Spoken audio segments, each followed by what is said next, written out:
Hello all, I'm Sai and in today's video, I'm bringing to you 10 big book recommendations.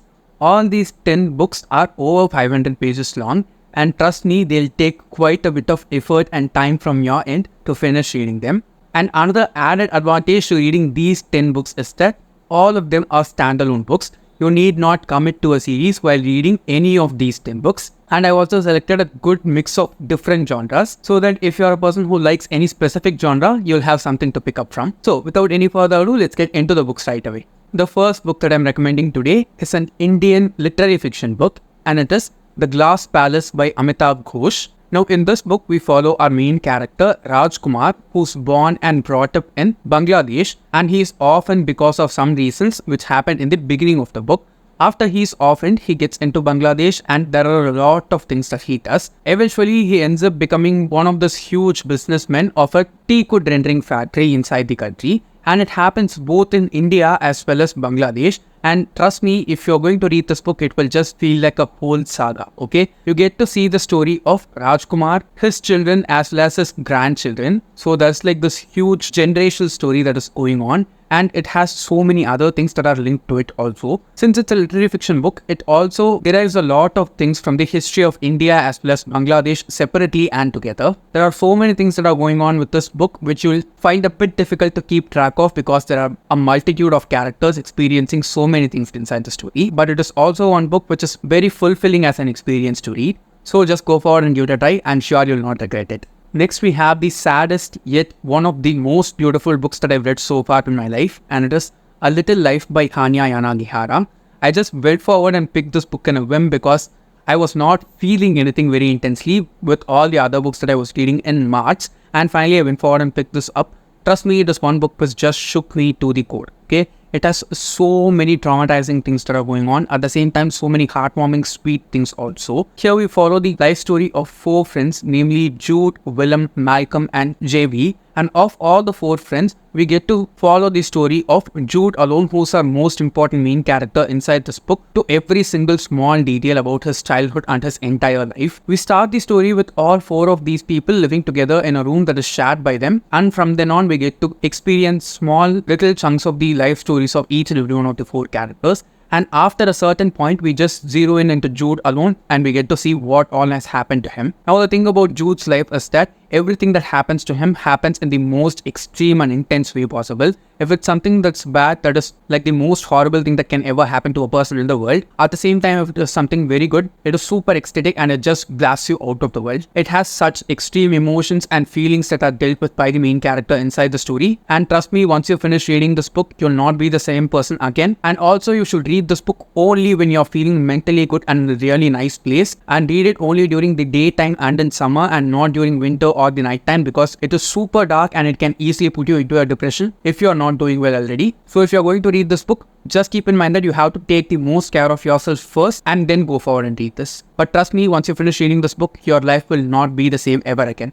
Next, we have an Indian mythological retelling and it is Asura, the Tale of the Vanquished by Anand Neelakantan. This is just the story of the Ramayana but told from the point of view of Ravana and his people, the Asuras. The first 100 pages or so of the book is a bit difficult to get through because it just talks about the intense and detailed history of the Asuras from the moment of their creation to when they were turned into the antagonists of the Hindu wolf. It is really well written and the character of Ravana is something which everyone will fall in love with while they are reading this book because he is just shown not to be this huge idol or god but the most human person possible. There are so many things about this book which I've discussed in detail in my review and discussion for this book which is already out in the channel. It was my book club pick for January this year and trust me, I started the year with a bang with this book as my book club pick. You can see that I have made so many annotations, right, because it is that well written and there are so many things out of this book which will again end up changing your life because it is that powerfully written. Just keep in mind that you should read this book with an open mind and keep in mind that it is fiction.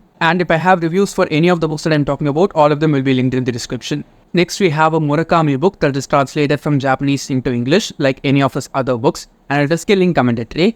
Now, in this book, we follow this middle-aged painter who's not getting that great gigs in any way. But out of nowhere, he gets this offer to spend as much time as he wants in one of these huge manors or houses that that one of his friends owns because of the inheritance that he got from his father. Now, the friend's father also used to be a painter, and he is one person who has secluded himself from the rest of people so that he can live a life for himself and live the life of an artist. Our main character here ends up getting that home and he goes and lives there. And when he is living there, there is this particular painting alone which makes sense, at the same time doesn't make any sense to him at all. And so many other things also come into focus. It has way too many things going on, and it has all that perfect kind of quirky, cozy, weird Murakami vibe going on. If you're a fan of Murakami, trust me, you will enjoy reading this book and you'll also love it so much based on all the different directions that the author takes the stories to. And I think this is also one of the very few books in which you can see like a closed ending for a Murakami story. I personally have read like only 2 or 3 of his books so far, and this is definitely dense, huge, and it will take a lot of time for you to read. And if you like that quirky, weird flavor that Murakami stories have, I'm sure you will totally enjoy this one.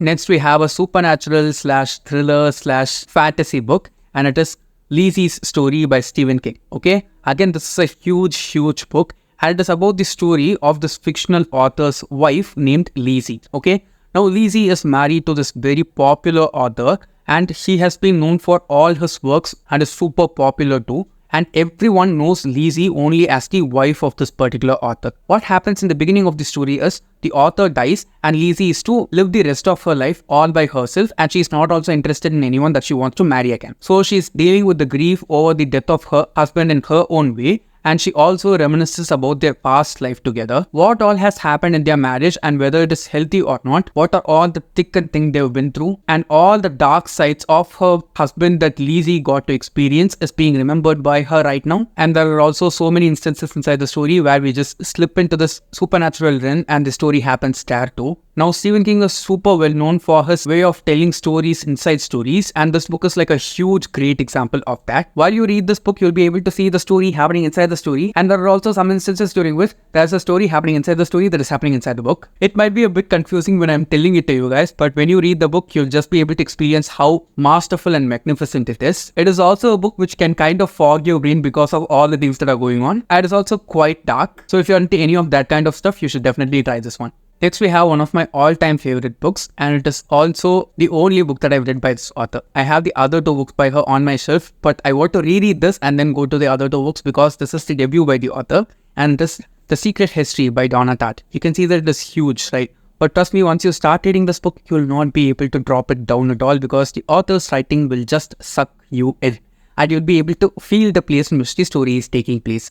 Now, in this book, we are following this group of students in this very elite college who are kind of guided or directed by this particular teacher alone or professor alone inside their college, who picks up only specific peculiar students to take his classes, and they all dabble in philosophy and all other such stuff. It is mildly dark, super delicious, and very aesthetically pleasing to read as a story. While you're reading this book, everything that the author talks about will easily run as images in front of your eyes even without you trying. The author has taken 8 years to write this single book alone, and it just shows the quality of the writing and the book as a whole. So if you are into books for their vibes, this is definitely one which you need to try. The next one is a book which came as a total surprise for me like 3 years back, and it is Lone Wolf by Jodi Picoult. It is also one of the most well-written books that I've read so far in my life.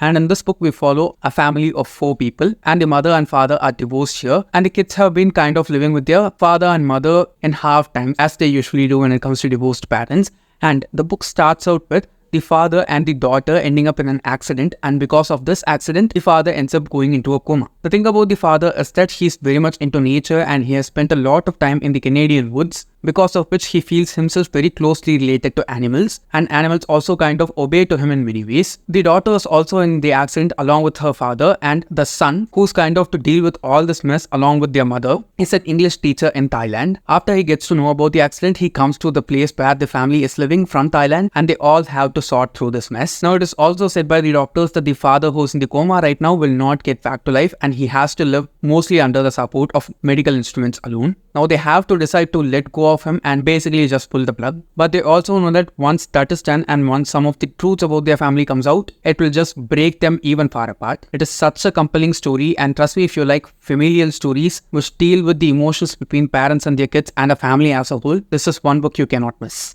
Next, we have another book by Stephen King, and this is basically just supernatural and horror alone. Okay, It has so many layers to it, and it is also a huge book. I can say that most of the Stephen King books that I've read so far in my life have been huge books. I think Kodo is the only book that I've read by him which has not been very big in its page count, and this book is Insomnia by Stephen King. Here we follow our main character, who's a very old man. He's like in his 70s or 80s, and his wife has just died. And ever since her death, he has developed insomnia and is not able to fall asleep that easily. Combined with his old age, it is a huge issue for him. He's trying to take some medication, but nothing seems to be working out for him. At the same time, when he's not able to sleep, he also kind of develops this ability because of which he's able to see the auras of people all around him. It's not like it is under his command too. Sometimes he's able to see the auras of people and stuff, and sometimes he is not able to. And a few hundred pages into the story, he finds another person who kind of has the same ability. What all they are going to do with these powers at their old age and kind of escape from some of the horrible things that life has to offer is the plot of this book. And there's also this beautiful romance that is shown between two elderly people in this one, which is probably the best that I've seen so far when it comes to romance in that old age. It is a book which will demand a lot of patience and effort from your side because there are so many things which get on repeated over and over again, and you won't be able to understand their significance until you get the reveal done by the author here. Yet another super intelligent book that is a great work by the author. As I said before, it will demand your patience and time a lot, but it is totally worth it. Next, we have a standalone epic adult fantasy, and it is The Spot of Kaigen by M.L. Wang. In this book, we follow this group of people in this small place called Kaigen, and it is kind of secluded from the modern world as a whole. Now, in this book, it is written in a way that there are all the modern technologies that exist still, like in our own world, but this particular portion of the world is totally secluded, and it is kind of living in a very conservative way where only the men are going to take care of all the things that are going on with the world, and the women are confined to the household chores and taking care of the kids alone. Our main character Misaki, whom we follow here, and her son are the two people from whose point of view we see the story taking place. Misaki used to be this huge warrior before her marriage, and once she gets married and gets into this place called Kaigen, her life totally shifts, and she also kind of goes on with the flow and takes her role inside the society. This book talks about the cruelty of war, the aftermath of war, and all the horrible stuff that happens to a huge place and a huge population when a war happens. It also uses elemental magic in terms of using snow for their magic. If you're a person who likes Avatar: The Last Airbender, I'm sure you'll love the magic system inside the series. It is very emotional, at the same time super well written by the author. So if you want a unique fantasy, you need to try this one. And finally, at last, we have a new adult sci-fi book, and it is The Host by Stephenie Meyer. I read the first book inside the Twilight Saga in the beginning of this year, and it was like very meh for me. But I read this book like a couple years back, and it was such a really good experience, okay? Only after reading this book, I wanted to even give Twilight a chance because I enjoyed reading The Host so much.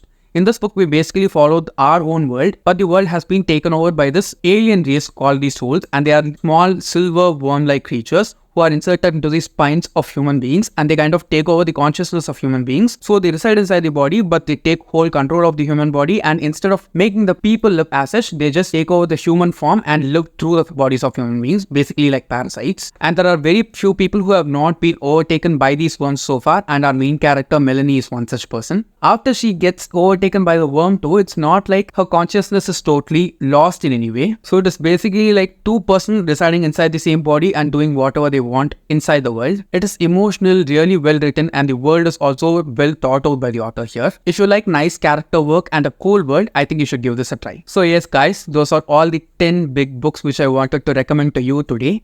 If you've read any of these 10 books, please do let me know down in the comments whether you like them or not. And if you have any other such recommendations, please feel free to let them down too, so that I as well as the others can get recommendations from there. And if you did enjoy watching today's video, don't forget to give it a thumbs up and also share it to your friends. If you want to get more content from me, do subscribe to the channel. Thanks for watching and have a great rest of your day.